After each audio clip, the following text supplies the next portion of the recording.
Hello, everybody, and welcome to Blue Jays Today, where your boys always got something to say about the Toronto Blue Jays. I'm your host, Adam Peddle. And I'm your host, Nicholas Playlog, and I gotta ask you too, are you back? I'm feeling back, baby. Are you all the way back? I'm all the way back. Oh my God, we won a series against a sub-bar team, baby! Let's go! Washington Nationals, I don't think so, everybody. 2-1. The boys are back in on the season, and we have a lot of updates to talk about in this video. Let's get straight freaking into this thing. Playoffs, wild card, it is on all of our minds. I was actually at the series finale against these Washington Nationals, and when you walked in, you felt the atmosphere, you felt the aura. It was negative. It was depresso land. And when you walked out of there, it was like, holy mother of God, is there hope? Is there light? Crazy how one game can do that, right? I mean, before that, you lose a very winnable game. We're going to talk about some of that details a little bit later. But then you smoke them 7-0, right? And that's what's put the Blue Jays now 3 games as the time of recording. We haven't seen the finish of Houston, Texas, or Seattle yet. But we're 3 games back of wild card. If one of them loses, bam, we're right back 2.5 games. So hopefully we can get there, man. And I know it seemed really dire yesterday when we were 3.5 games out of a wild card spot. I mean, hell, that's a lot of ground to make up. Yeah. But it is doable, right? I mean, even their own players believe that it is doable. Even though the fans really thought it was game over. You had Brandon Belt come out yesterday saying that 3.5 games is not insurmountable by any means, you know? He's obviously been with the World Series champions like the Giants, right? And they showed up when it mattered, and he thinks this team can do that. I know that we're very critical about this team, right? Obviously, we talk about them all the time. We watch the games. But, like, do you think that what you saw in person, is there some sort of, you know, any fight left in these Blue Jays to get it done through your 2.5 games back? What was Alejandro Kirk today? Like 3 for 4? You know, 3 for 3, excuse me. Like what was, you know, David Schneider was out here like putting in work, like doing what he does regularly, right? You saw some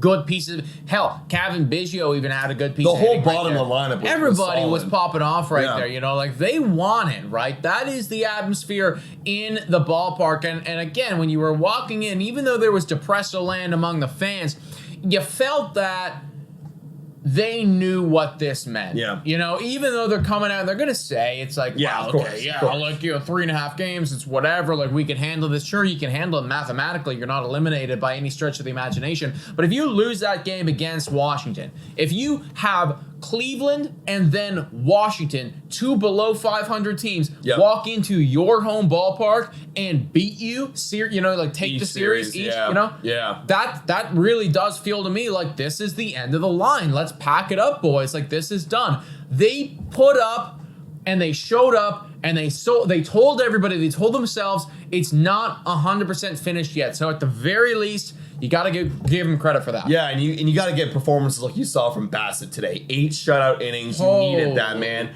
Dude. From like, you know, our quote-unquote worst, you know, starting rotation pitcher. And he showed up. Pause real quick on this. We need, even though we're talking about Ross Atkins, like he has kind of fumbled the bag a little bit, which he has in some areas. Look at some of the masterclass things that he's done. Chris Bassett, phenomenal, right?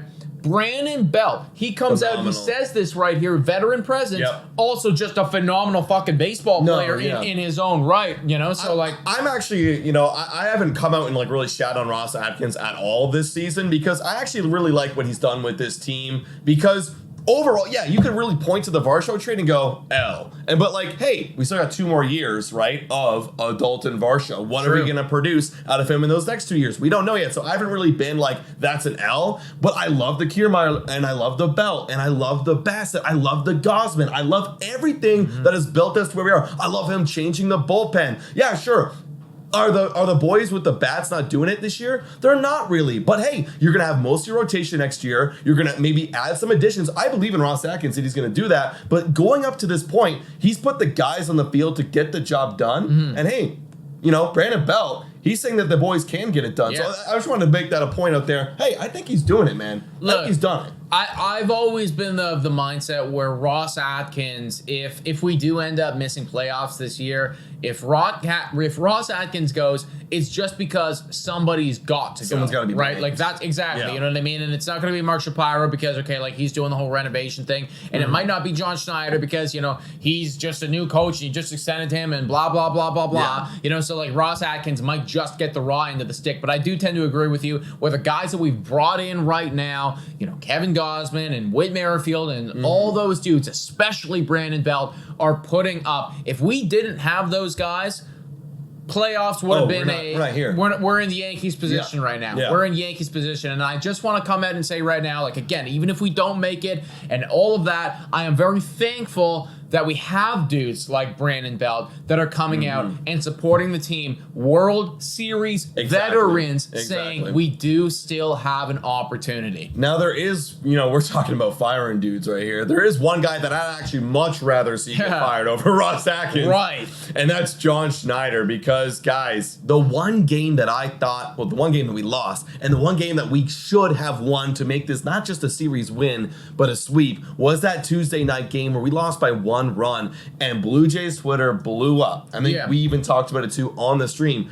Why didn't John Schneider pinch run for Alejandro Kirk, put in anybody else, put in McCoy, your new acquisition, who steals, I think he has 23 bags in the minor leagues. Why didn't you put him in? And John Schneider came out afterwards and actually defended his decision and saying he would keep doing it 10 out of 10 times. Give this article a read. It's by the Toronto Sun.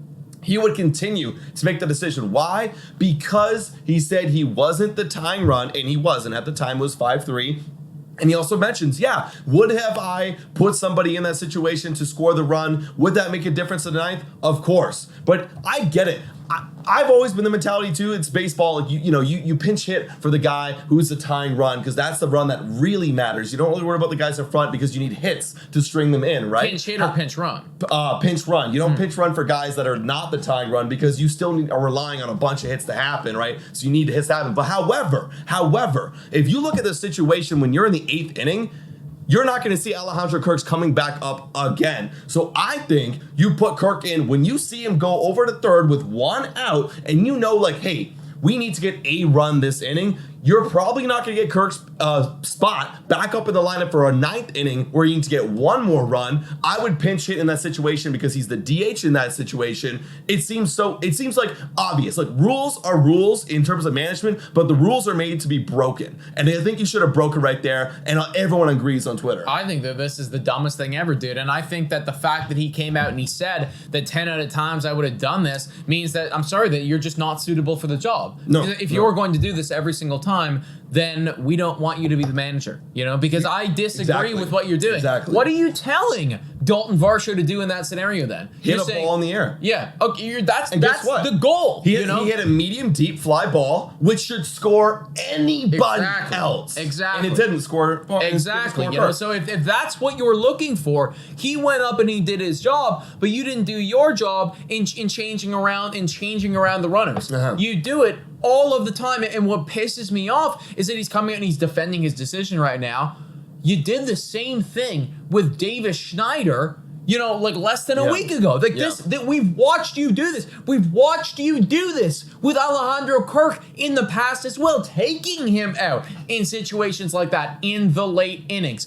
Time for a quick shout out to Betway. Betway is the best place to make all of your sports bets on all of your favorite teams. Betway is also in collaboration with iGaming Ontario. Must be 19 years or older to participate. And guys, please bet responsibly. Now, back to the content. Everyone thinks that you should have done that. The fact that you have backed yourself, I understand, we're really gonna be stubborn, we're gonna buckle down right here. There comes a point where you got to come out and say, look, I made an error of judgment right there, and I do believe that was an error of judgment. It was very quick. It was very fast. There were multiple things going on. This is what I think what happened right now. It's just there's a lot of shit happening right now, and he probably didn't think about it at the time. And then, one pitch later, and damn it, It was one of those situations, and now he's standing up for himself. I understand it, but at the same point, dude, if you do that 10 times out of 10, I don't want you to be the manager. And dude, it comes down to experience, right? Like how many, like when you're in the minor leagues and you make that like mistake, right? No one really beats you up. No one really attacks you on Twitter. No one really goes online and complains about that decision because it doesn't matter. Those games don't really matter. But when you have a nation behind you in a saying, must-win in a must-win game for playoffs where millions of dollars are on the line around the world, advertisement for Rodgers and everything like that, and there's pressure and there's fans and there's communities rooting for this one game, and you make that mistake, yeah, you're gonna hear it. So you better hope, for John Schneider's sake, if he doesn't like clean up his act, he's going to be out of the door. Yeah, who knows? 100%, dude. Obviously, playoffs are a must for John Schneider moving forward. Let's look at the Toronto Blue Jays moving forward, everybody. We did just win that series against the Nationals. Now there is going to be an off day when this podcast is released, so Blue Jays will take a little rest. Then they're getting on a plane. They're flying over to Colorado where the baseballs fly high, everybody. And let's face it, guys. Colorado, they're a bad baseball team. Yes, I don't feel any ways about saying that. No, they're worse than the NL, bro. They are literally the worst team in the National League. They got a 2-8 last 10. They are not good at baseball. For me, I said it on the Blue Jays Today show. It's got to be a 3-game sweep, baby. It has to be, bro. We predicted that 2 out of 3 against the Nationals. Must get a sweep. Let those hot bats ride when you go over to Colorado. And I want you to destroy the Rockies. Like, it's got to be embarrassing. We cannot be down in games. You got to slug your way out of any situation. Our pitchers, we're going to have some pretty good pitchers in that series. We got Kikuchi, we got Ryu, and I believe we're going to have Bassett coming back around again. So that's going to be a very, very good opportunity. Gosman, excuse me. Well, that's a very good series to grab a W right there, all 3 Ws. And what's going to be really beneficial is that we're also going to get some reinforcements, folks. It's September now.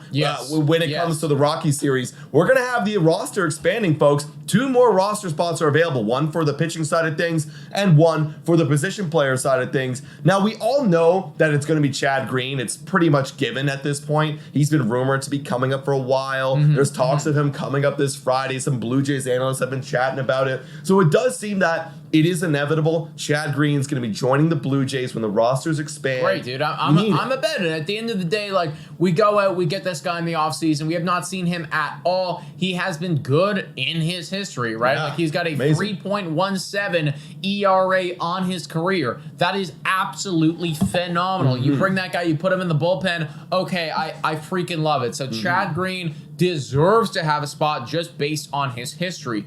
That leaves us with 1 spot. It is going to be a batter for that spot. And this is that kind of spot that people have been talking about for a long period of time, right? Because the kids, they're young, they have promise, and there is a lot of them. There's plentiful opportunities right here. I don't need to see any more Nathan Lucas, though. I don't need to see any of that, okay? It's done for me. Hey, you know what? September's a great opportunity to really get the kids up. You have the Buffalo Bison season ending in 2 weeks anyways. You know what I mean? Like, so pretty much call it a wrap. You did your work. Let's get some of the guys up. Now, that's what I'm saying. Let's take a look at the guys who are available for the Blue Jays, who are currently on the 40-man roster. They might throw a curveball and like bring someone up from the non-40-man and take someone off, but I don't see that happening. That feels like really convoluted. Let's look at the guys who are available. Tyler Heineman is not going to be being called up. We don't need a catcher. Absolutely not. Addison Barger is a potential option. Then there's obviously people talking about protecting his, keep him down there to keep training down there. You don't want to bring him up to the big leagues. Come on, guys. I know it's time to make playoffs. He's an exciting option for sure. I want to give a quick shout out to Claps23 on Twitter, who actually DM'd Barger asking if he was going to come up. He said nope. So, I don't know, take that as you will. He's being very humble, everyone. It's a very humble Addison Barger right now. We've spoken to this guy before. Very humble, incredible human being, just keeping it under wraps. For sure. Maybe not. Who knows? Leo Jimenez, I highly doubt that he's coming up. Doesn't feel like an option for us. Aurelvis Martinez, another option, young prospect, but again, if you bring him up, do you want to kind of lead him into the next year, being like, okay, you're the guy coming, joining our team, you're next in the up line? What do you think? I could see this. I could definitely see this because who's playing third base for us next year? Yeah, it's true. You know what I mean? Who's playing third base That's for us true. next year? There is nobody at There's this current nobody. moment. We're talking about maybe Orelvis Martinez being that guy. Matt Chapman's injured right now. There is an opening. I mean, Addison Barger, same argument. Same argument, Yep. right? And that's why I'll kind of rally for Addison Barger. But I do think that Orelvis Martinez, right, he's high up in the prospect rankings. He's got a lot of pop. It's the type of dude that you would like to have in the middle or maybe to the bottom half of your lineup. Just, hey, maybe he hits a home run today. That would be nice for us. It would be There nice. is potential here. I do think that there is potential here. It's definitely not out of the reality, right? For sure. It's definitely Would you be within the upset if he came up? reality. Oh God, I'd be excited. Hey, me too. I'd be excited. Exactly. Me too, right? So like if he came up, if Addison Barger came up, I would be pretty happy about that. Absolutely. And then looking over the outfielders, I think we don't want a Nathan Lucas. We've seen it before, man. I don't need to watch this movie again, at least not right now. Like maybe at another time, sure. But right now, no thank you. No thanks, guys. And then you've got Spencer Horwitz, who's been arguably the Buffalo Bison's best hitter. Brandon Belt, a designated hitter, first baseman, just like Spencer Horwitz. Yeah. Belt has a little bit of back spasms right now. It shouldn't be a big issue, but something to monitor. Maybe you bring up Horwitz as a bit of extra protection coming off the bench. I think you do. Exactly. And I think that if you ask Addison Barger, then he would say the same thing. Absolutely. Because we literally did that. And he said, who deserves to be the guy? It's Spencer Horwitz because he's been doing it the entire season long. And he's continuing to do it. I would be 1,000% all in on Spencer Horwitz, Addison Barger, or Orelvis Martinez, one of these top prospects. You bring up a dude that we don't know, like Why? Right? What's even Why? the point of an That's- expanded roster? Exactly. Like Why? we just watched what you did last night where you had a clear moment to play the guy in a pinch running situation for Alejandro Kirk, and you decided not to do it. So you bring up a guy that we don't know, it just means you're not going to play him, which is just stupid. And again, not to beat a dead horse, but literally the minor league season's coming to an end, folks. It ends in the midway through September, so it's not like you're really ruining their development. Not They at only all. have 2 weeks of baseball left. Plus, if you call up one of those boys, they will get playing time, right? Obviously, in the infield, you don't have Matt Chapman, you don't have Bo Bichette right now for at least another week or so. So you can plug in one of those guys next to Schneider, next to Whit Merrifield, next to, you can take out Kevin Biggio, you can take out Espinal, like play those guys. Sure. I want to see what happens. I completely agree with you, dude. Like, I think What's there to lose? that is the trajectory that this team needs to go if they want to keep winning. Easy stretch on the way, everybody. Toronto Blue Jays, hopefully by the time that this podcast is posted, 2.5 games out of the wild card series. Day off. Maybe somebody loses in the other groupings right there. I really hope so, folks. The hope is not dead yet. No. We just got to keep freaking going. Absolutely. Guys, let us know in the comments down below. Do you think the Blue Jays have a chance? I know there's a lot of doubters out there, but let us know if you actually if you do think we're going to make it. I want to hear that positivity in the chat down below. Drink of the month, we got a Patreon member. Shout out and thank you to every single one of our current Patreon members. You guys are absolutely amazing. And our YouTube members too. All of you are freaking appreciated. Guys, thank you so much for watching. Go Jays, go!